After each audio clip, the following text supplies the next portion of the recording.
Today I'm going to be talking about narcissists, narcissistic abuse, empaths and codependents. And one of the big questions that everyone asks me is why?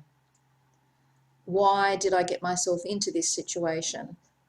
How could I have been so stupid? How could I have not seen that they were incapable of love, or that they were saying that they loved me and then treating me in a completely opposite way?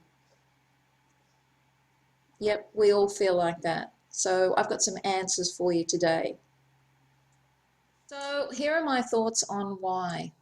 Why did you get yourself involved with a narcissist? Why did I? First of all, I want to say that you have to be really careful when you ask the why question. You can get caught up in that answer. It's very common when you've been through gaslighting and prolonged experiences of word salad, lies, manipulation, and all of the things that narcissists do to you, to be very confused and clouded in your mind and be in an ego state of rushing around looking for answers and trying to understand. And we can get caught in that phase for a very long time. So be careful of the why question. The problem with the why question is when you ask yourself, why did so-and-so, why did my partner do that? The problem is that even if you asked your partner why they did that, they wouldn't be able to tell you the answer. They are not going to, even if they knew the answer, they probably wouldn't. They don't have enough personal insight to understand themselves and to understand their own motivations. Remember, they have an external locus of control, so they project everything outside of them. Nothing is ever their fault. They're never to blame. It's always you or someone else's problem. And so they don't have the capacity to be able to really be truthful and honest with why they do things, why they said things, any of that stuff. It takes really deep honesty and introspection and bravery, I guess, to be able to really look inside yourself and take responsibility, and narcissists are not very good at doing that. So even if you ask them the why question, they're not going to be able to answer. So effectively what you've got to do is you've got to make up the answer to your why question. And if you're going to get better and you want to be happy, the answer to your why question has always got to be something that makes you feel better, not makes you feel worse. Let's face it, you're in control of the why. You're in control of answering that question for yourself. You can't ask them. There's no outside authority. Yes, you could have a reading, a psychic reading or a soul guidance session with me, and I could connect to your soul and bring through the answer from your soul's perspective. But other than that, you've got to answer that question for yourself. Now you have a choice. You can answer the question and give yourself an answer that makes you feel miserable, or you can answer the question and give yourself an answer that makes yourself feel good. If you want to empower yourself and your intention is to be happy in life, naturally you're going to choose the story that makes you feel good. After all, you're pulling it out of the air, right? It's a story. There's no way of confirming the actual truth of it. So why do empaths attract narcissists? Why do some people like me, and perhaps you, have narcissistic relationships over and over and over again? Is narcissism on the rise in our society? Yes, it is. I believe that our current 21st century Western society is the perfect breeding ground for narcissists. Capitalism and this whole notion of being successful, everyone's got to be successful, media, social media, it's a confluence of perfect storm, if you like, that has put us in a situation where narcissists are rewarded in our society. They're highly prized. They're wealthy, they're the leaders of corporations, they're politicians, they're the movers and shakers in the world, they're in the banks, they're running Wall Street, right? Narcissism is rewarded in our society with money and success frequently. So that's why narcissism is on the rise. We also have a cult of being famous, and so lots of narcissists manage to make themselves famous by walking all over everybody to get where they want to go, not caring about anybody but themselves. They become famous for just being famous sometimes.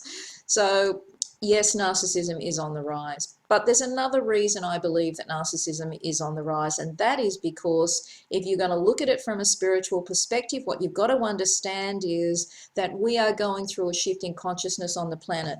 Light, love, compassion, and kindness, the very things that spirituality seeks, is rising above darkness. So we're in a state on the planet globally where we have decided that no longer do we want to have wars and killing and rape and pillaging and plundering and nationalism, and we want to live in a society that is compassionate, caring, and kind. And so if you like, we're in a battle between the light and the dark, and narcissists are in the dark. There can't be anything darker than selfishness, total lack of empathy, total lack of caring about someone else. There's nothing, lying, manipulating, deceiving, secrets, paranoia, psychosis. They're all part of narcissism. There's nothing darker than that. And if you're someone that's had more than one relationship with a narcissist in your lifetime, you have to come to understand that for reasons that you may not understand from your little personality ego construct of the person that you are in third dimensional reality, you may not understand the bigger picture. And so the bigger picture from a spiritual perspective is that you formulated a life plan, and you chose to come to earth now and have these experiences so that you would know the difference between light and dark. You would know the difference between goodness and evil. You would understand who you were. You would choose the light. You would choose to be a good, loving, compassionate, kind, caring person over being someone selfish, self-absorbed, manipulating, lying and deceiving. It's pretty powerful. It's incredibly powerful. So we come to the planet, we're born here, and we forget who we are, and we have to remember who we are. And in the doing of that, we remember that we're either part of the family of light or we're part of the family of darkness. People choose. We all choose. And we have free will when we come here, so we have a choice. We can choose to manipulate and be selfish, or we can choose to be compassionate, kind, and caring. And it's not as simple as I'm making it sound. If you've been through it, then you know that it's complex and complicated, and you can get confused and stuck in it for a long time before you find your way back to the light. Now, personally, I know that I went through this, and I went through my narcissistic training camp. That's, after all, what I've been in for the whole of my life. I've been in narcissistic training camp, and I know that I chose to do that, and that from a very early age, I was really seeking truth and honesty and not finding it. And I was seeking wisdom and often not seeing it around me. And I was on a search for wisdom and truth the whole of my life. And bizarrely, I got myself into relationship with people who couldn't tell the truth if their life depended on it, who were bald-faced, just lie to my face. And I'd know they were lying, and I'd say, "You're lying," and then they keep it up. You know how they do that? But I did it, and it took me a long time to get where I am now, to get to the understanding that I have now. But I did it so that I could help others. I know that I did that. I'm a service to others oriented being. I'm a real empath who feels other people's feelings probably before they feel them themselves. And I've always been like that. So if you're like that too, understand that you chose to be like that so that you could come here and help others. We come here to learn our own lessons, to have our own life experience, but we also come to be of service. And I came to be of service, clearly. And that's what I do. And I love to do that. I've been doing it for years. It's who I am. It's my passion in life. I can't stop doing it. I often do it for free. It's not even about money. Yes, I need to earn money like everybody else. But when I'm put in the place where somebody needs my help, I give it. So don't beat yourself up if you've been in a narcissistic, abusive relationship. There's a reason you were there. You were in narcissistic training camp. So you've got to find the strength inside you to really look deeply and come up with your own reasons. It's probably connected to your life purpose. If you've been in narc training camp, it was your life purpose. You chose it before you came here, and you've got everything that you decided to get out of it. And you just don't know from the position that you are now where it's going to take you.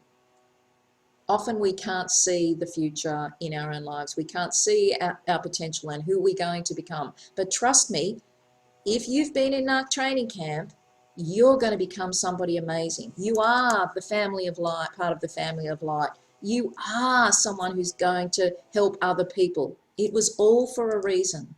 So be brave, suck it up, and understand that you're exactly where you decided to be, where you needed to be. You're there. I'm Reea Pauly. I'm an intuitive empath, a life coach, and a channeler. I have been in narcissistically abusive relationships, unfortunately more than one. And I asked myself all of the same questions that you asked yourself. I suppose I come at it from a different perspective because I studied psychology in my 20s. I was looking for answers even then.